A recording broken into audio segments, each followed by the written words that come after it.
आज की वीडियो थोड़ी अलग होने वाली है क्योंकि आज मैं किसी साइकोपैथ पे नहीं बल्कि डीसी यूनिवर्स के सबसे well written super hero Batman के बारे में बात करूंगा। बैटमैन एक विजिलेंटी जिसके साथ वो सारी चीजें हो चुकी हैं जो अच्छे से अच्छे इंसान को एक विलन बनने पे मजबूर कर दें। जहां बचपन में ही ब्रूस ने अपने पेरेंट्स का मर्डर अपनी आंखों के सामने देखा, पर बजाय टूटने के उसने अपनी फादर की लेगेसी को आगे बढ़ाते हुए वेन एंटरप्राइजेस को संभालने की पूरी कोशिश करी। अब यहाँ से वो टर्न आता है जहाँ से हम में से ज्यादातर लोग ब्रूस से अलग हो जाते हैं। ऐसा इसलिए क्योंकि ब्रूस वेन एक अरबपति था जो कि वर्ल्ड के सबसे रिचेस्ट लोगों की लिस्ट में अपना नाम मेंटेन करता था, पर अपने ऐशो आराम की जिंदगी को छोड़कर ब्रूस ने एक जर्नी स्टार्ट करी जहाँ उसे सफरिंग्स और पेन के अलावा और कुछ नहीं मिल रहा था, वो भी एक पर्पस के लिए, यानी कि गौतम सिटी से क्राइम का खात्मा करने के लिए। ब्रूस ने अपने सपने को पूरा करने के लिए कोई कसर नहीं छोड़ी और बचपन से ही उसने दुनिया के कोने कोने में जाके हर वो चीज सीखी जिससे कि वो गौतम को प्रोटेक्ट कर सके। उसकी कमिटमेंट इस लेवल तक थी कि उसने अपनी जर्नी 8 साल के बचपने से ही स्टार्ट करी। 25 का होते होते दुनिया भर से 5 एकेडमिक डिग्रीज, 127 तरह की मार्शल आर्ट्स और 10 से भी ज़्यादा लैंग्वेजेस में अपने आप को फ्लुएंट कर लिया। अब कुछ लोग बोलेंगे कि वो तो बहुत ज़्यादा अमीर था और उस पर कोई भी रिस्ट्रिक्शंस नहीं थी इसलिए वो ऐसा कर पाया। नो डाउट इसमें इस चीज़ का भी बहुत बड़ा रोल है, पर ब्रूस की विल पावर के बिना ये सब कुछ इम्पॉसिबल था क्योंकि इतनी बड़ी हिस्ट्री में हमें आज तक ऐसा कोई भी इंसान नहीं दिखा जो कि ब्रूस के आसपास भी आता हो। खैर, ब्रूस अपनी ट्रेनिंग को पूरा करके गौतम में वापस आता है और अगर आपने दी बैटमैन मूवी देखी हो तो आप उसके अर्ली डेज को आराम से घटते हुए देख सकते हो क्योंकि मूवी में एक एक चीज स्टार्टिंग से एंड तक ऐसे शो करी गई है जो कि रियलिटी से पूरी तरीके से मैच करती है। एग्जाम्पल के लिए बैटमैन का ग्लाइडिंग सूट और उसके वेपन्स काफी ज्यादा रियलिस्टिक लगते हैं। अगर हम पैटिंसन के बैटमैन को ही फॉलो करें तो बैटमैन अभी भी हम में से काफी ज्यादा लोगों के साथ होने वाली परेशानियों से जूझ रहा था, जिसका सबसे बड़ा एग्जाम्पल है कि मूवी के स्टार्टिंग में बैटमैन का नजरिया ही कुछ ऐसा था कि अगर उसने बदला ले लिया तो सब कुछ ठीक हो जाएगा। पर जब इस सोच की वजह से सिटी में केओस होना स्टार्ट हुआ तब ब्रूस ने अपनी सोच को बदला भी था, जिससे सीधे तौर पे पता चलता है कि ब्रूस परफेक्ट नहीं है, वो भी हमारी तरह एक इंसान है जो कि अपनी गलतियों से सीखता है। यानी बैटमैन बस एक सोच है। जैसा बेल ने भी अपने बैटमैन में कहा था कि बैटमैन बस एक सिंबल है और कोई भी वक्त आने पर बैटमैन बन सकता है, यानी कि बैटमैन टाइम से परे है। आज से अगर 100 साल बाद भी कोई अपने आप को बैटमैन मानकर किसी की मदद करेगा तो इसका मतलब बैटमैन तब भी जिंदा होगा।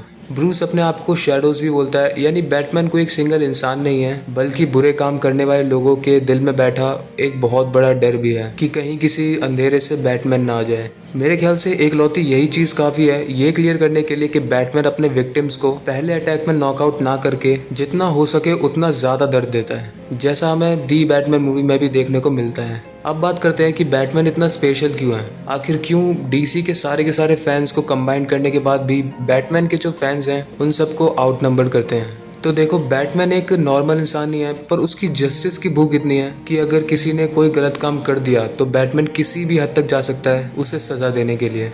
एग्जाम्पल के लिए वो एक बार नियरली इमोर्टल बीइंग यानी कि सुपरमैन से भी 1-on-1 डुअल में लड़ चुका है। बैटमैन को और ध्यान से देखें तो बैटमैन हमेशा नो किल रूल को फॉलो करता है, मतलब वो at the end real justice को लॉ पर छोड़ देता है और ये रूल वो इतना रिलीजियसली फॉलो करता है कि जोकर जैसा इंसान जिसने इतने मर्डर्स करे हैं कि आप जितनी मर्जी कॉमिक्स पढ़ लो ये लिस्ट कभी खत्म नहीं होती है, उस तक को कई बार बैटमैन ने मौका मिलने पर नहीं मारा है। ब्रूस के अर्ली डेज में वो काफ़ी ज़्यादा डिप्रेस भी लगता है क्योंकि उसकी फीलिंग्स एक एक करके मर रही होती हैं। जैसा उसने मूवी में कहा भी था कि 2 साल की रातों ने मुझे रात में चलने वाला एनिमल बना दिया है। मतलब बैटमैन दिन में वेन एंटरप्राइज संभाल रहा था और रात में गौतम सिटी।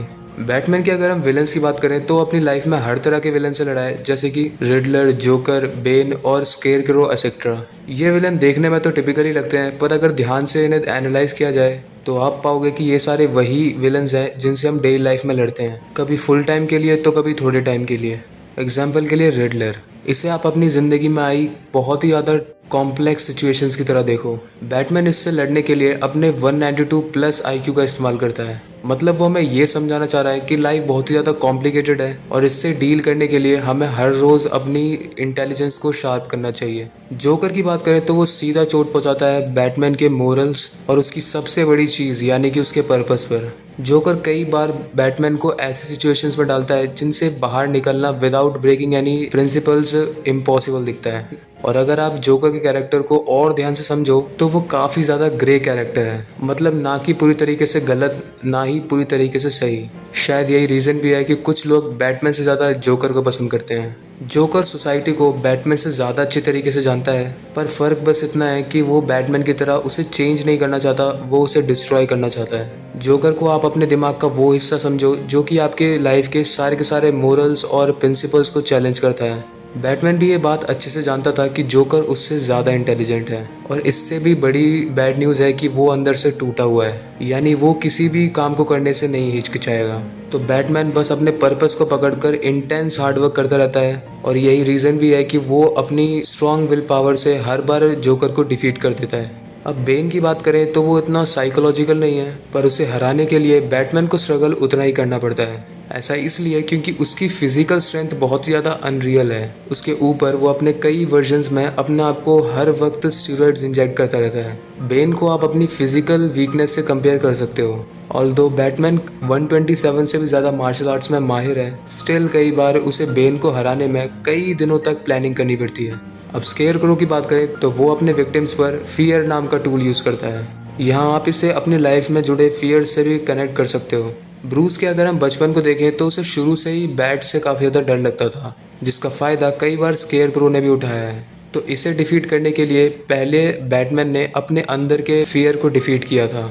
विलेंस के टॉपिक को अगर हम साइड में रखें तो बैटमैन अपने यूनिवर्स का सबसे बड़ा डिटेक्टिव भी है। वो कई बार ऐसे कॉम्प्लिकेटेड केसेस को मिनट्स में सॉल्व कर देता है जो कि पूरा पुलिस डिपार्टमेंट कई हफ्तों तक सॉल्व नहीं कर पाता।